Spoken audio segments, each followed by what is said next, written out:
Les trésors d'Afrique, notre patrimoine nous forme, nous individualise et nous rend dissemblables. Les trésors d'Afrique, une plongée dans la splendeur de notre continent. Présenté par l'experte en patrimoine, Louisa Galaise sur Ifriqiya FM. Sur Ifriqiya FM.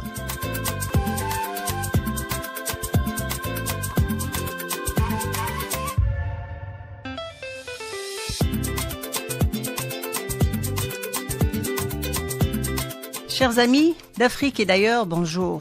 Aujourd'hui, on va parler du Niger. C'est un pays d'Afrique de l'Ouest qui borde l'Algérie au nord-ouest, c'est-à-dire le sud-ouest de l'Algérie en fait.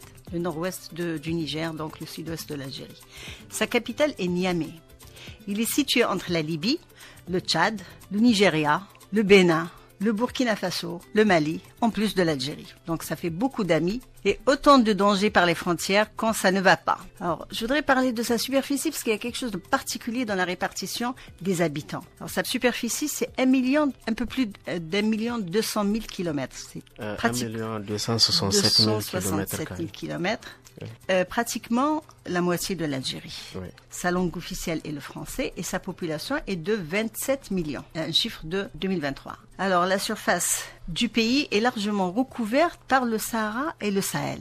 Pour nous accompagner dans la découverte des trésors du Niger, nous avons avec nous Abdelmalik. Omaro Garba Abdelmalik. Garba Abdelmalik. Omaro, bonjour. Bonjour. Bienvenue à Ifriqiya FM.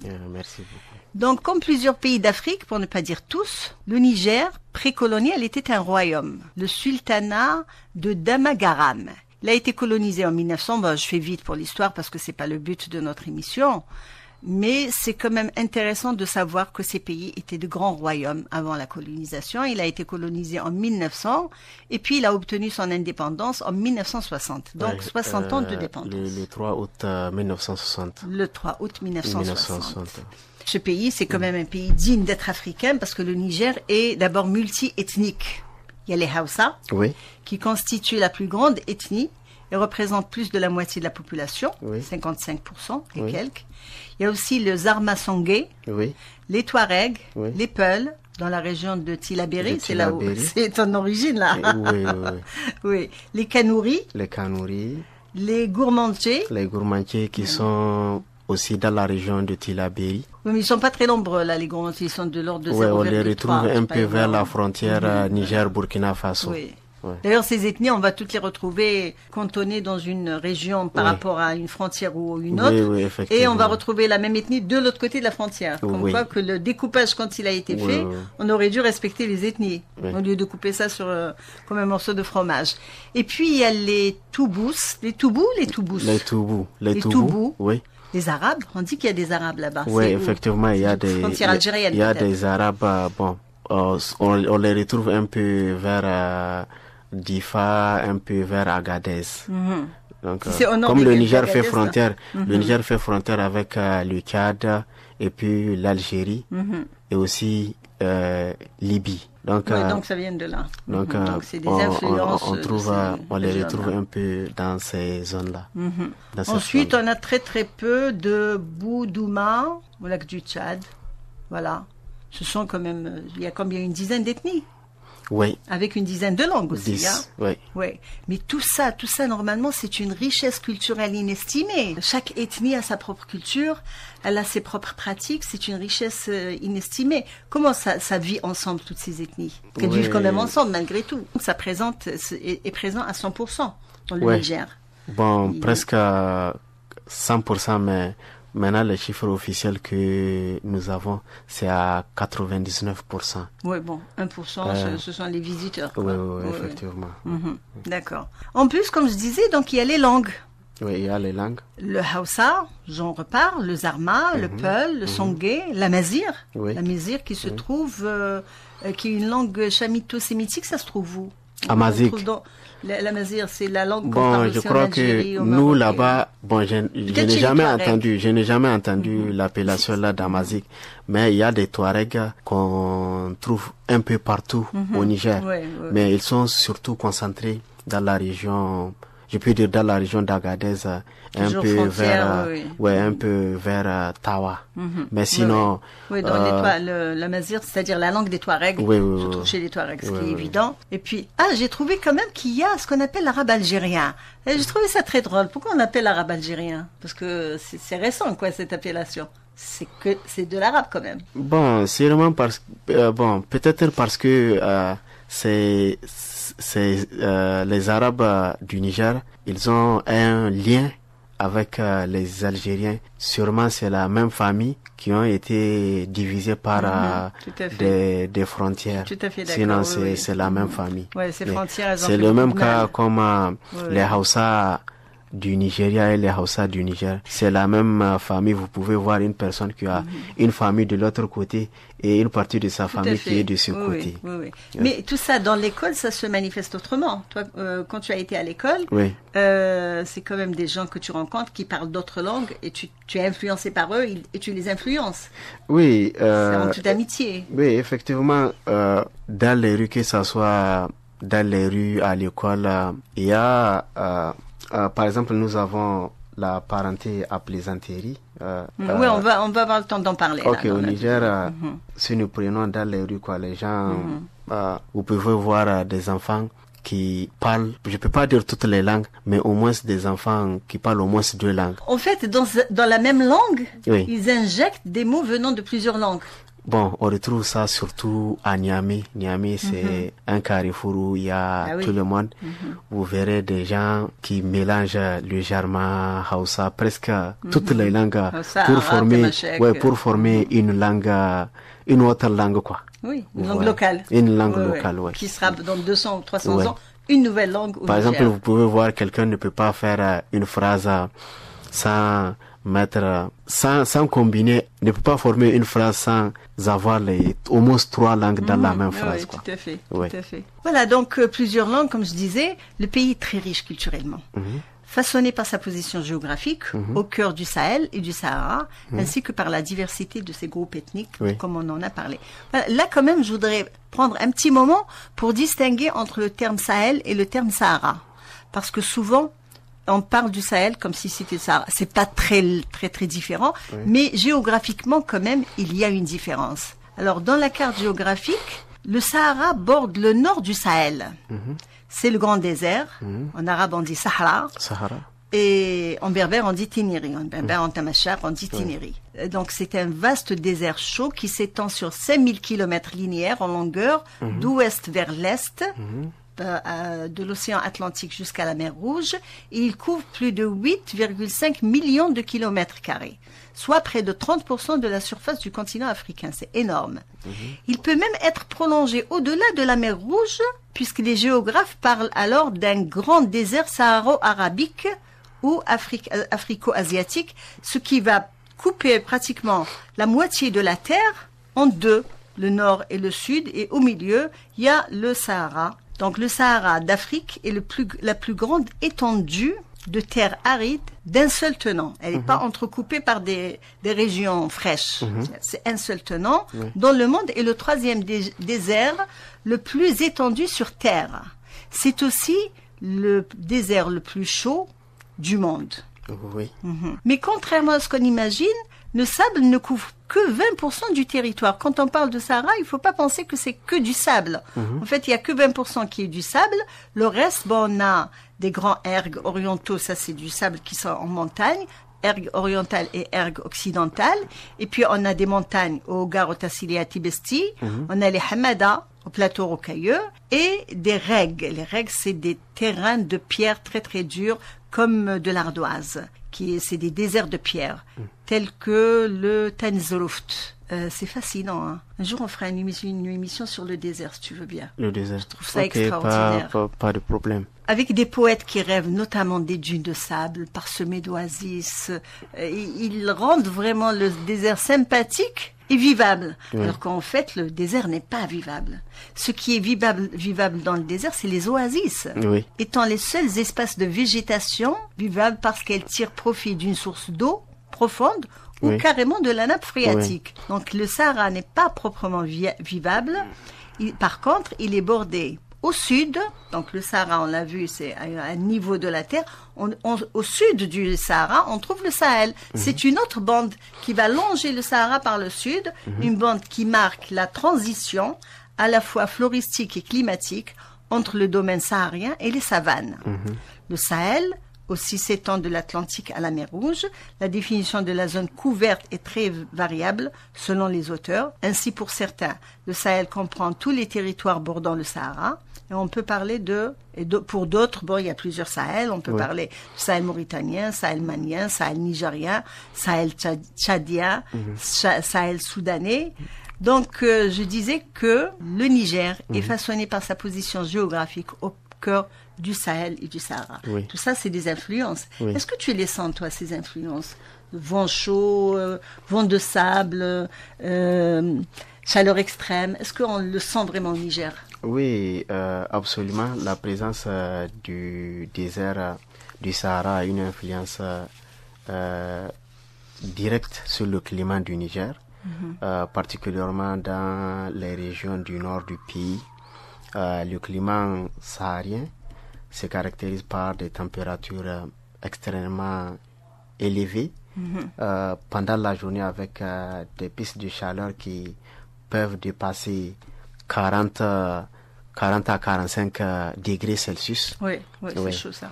Et en été, surtout en été, cette chaleur est souvent accompagnée par des vents sableux, appelés l'harmattan. Donc nous avons Donc vous avez la chaleur et les vents de sable. Oui, effectivement. Donc des vents à l'air chaud, poussiéreux, réduisant la visibilité, apportant une sensation de chaleur accablante. Très bien, je vois, c'est difficile à vivre.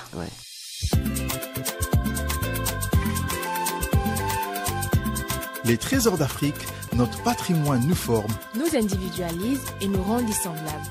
Les trésors d'Afrique, une plongée dans la splendeur de notre continent. Présenté par l'experte en patrimoine, Louisa Galaise sur Ifriqiya FM. Sur Ifriqiya FM.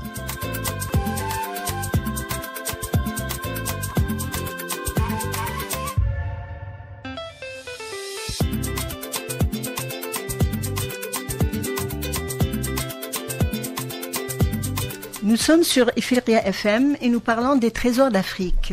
Les trésors du Niger en matière de patrimoine culturel immatériel et matériel d'ailleurs sont nombreux. Alors dans le patrimoine culturel protégé, on peut citer les pratiques et savoirs liés à l'Imzad des communautés touareg de l'Algérie, du Mali et du Niger. Ça, c'est un élément qui a été classé donc par l'Algérie avec la contribution du Mali et du Niger. Il s'agit d'un instrument de musique qui est sacré, qui est fabriqué par des femmes et joué par des femmes. Donc les circonstances de la fabrication de l'Imzad fait que les hommes n'ont pas le droit de le toucher. Pourquoi? Parce que c'était une guerre infinie, les hommes faisaient la guerre, ils faisaient la guerre, si bien qu'ils savaient même plus pourquoi ils faisaient la guerre. Et puis il y a une femme qui s'est dit, il faut que j'arrête la guerre. Et inspirée, elle fabrique un instrument, quand on l'écoute, il nous pénètre au fond de nous-mêmes et on se réveille en se disant, mais qu'est-ce que je suis en train de faire? Et c'est comme ça qu'elle s'est rapprochée le plus possible de l'endroit où se passait la guerre, donc le champ de bataille. Et elle a commencé à jouer. Et du coup, tous les soldats se sont arrêtés. Ils se regardaient. Ils se disaient, mais lui, c'est mon cousin. Pourquoi on est en train de s'entretuer? Et c'est comme ça que la guerre s'est arrêtée. Et aussi, c'est pour ça que l'Imzad ne doit pas être joué par des hommes. Il est joué par des femmes. Ça, c'est l'Imzad. C'est le premier élément inscrit par le Niger. Malheureusement, le Niger n'a pas des tonnes. Hein. Elle a que deux éléments inscrits. Le premier s'appelle Pratique et expression de la parenté à plaisanterie, qui a été inscrit en 2014. Moi, ça me fait rire, moi, ce titre, Abdul Malik. C'est quoi? D'habitude, avec les parents, on est plutôt sérieux, on ne plaisante pas. C'est quoi cette plaisanterie en présence des parents? Plaisanterie de la parenté, ça veut dire quoi? La parenté à plaisanterie au Niger est une pratique essentielle qui favorise la cohésion sociale entre différents groupes ethniques. Comment ça se fait? Comment ça s'organise? Est-ce qu'il y a un moment pour faire ce rituel? Ou est-ce que ça se fait à n'importe quel moment? Non, il n'y a pas une date précise. La parenté à plaisanterie peuvent se pratiquer à n'importe quel moment, dans n'importe quel lieu. Ça suffit juste Il suffit juste de se retrouver entre personnes qui peuvent bien faire ça. Entre personnes qui peuvent... Voilà, qui peuvent interpréter ces rôles. Ces rôles, oui. D'accord. Et puis, bon, ça c'était pour donc la parenté à plaisanterie et l'imzad sont des éléments classés. Mais il y a aussi ce qu'on appelle le kooka. C'est la lutte traditionnelle. Oui, mais ça, kokoa. Kokoa. Le kokoa. Alors c'est quoi le kokoa? La lutte traditionnelle kokoa, tout d'abord c'est le sport roi du pays. Elle est pratiquée dans toutes les régions. D'ailleurs, l'État a fait de ce sport un sport national, un pilier de la culture nigérienne et célébré chaque année lors de plusieurs événements majeurs. Donc plusieurs événements majeurs. Il n'y a pas une date précise où on le fait en particulier. Bon, il y a une date précise. Par exemple, à la base même, les gens célèbrent la lutte traditionnelle juste après les récoltes.